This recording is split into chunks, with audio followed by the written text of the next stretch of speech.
April is National Poetry Month, and the Missouri Humanities Council celebrated with their Page to the Park poetry event at Springfield's Jordan Valley Park. The event featured 5 writers and poets who shared pieces of their poetry with the audience. The focus of the event was to connect with local communities through a creative medium.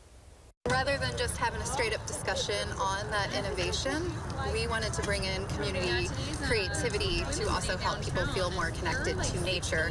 And so we had several regional writers and poets present. The Missouri Humanities Council also held 3 other related events, each one at a different Springfield location.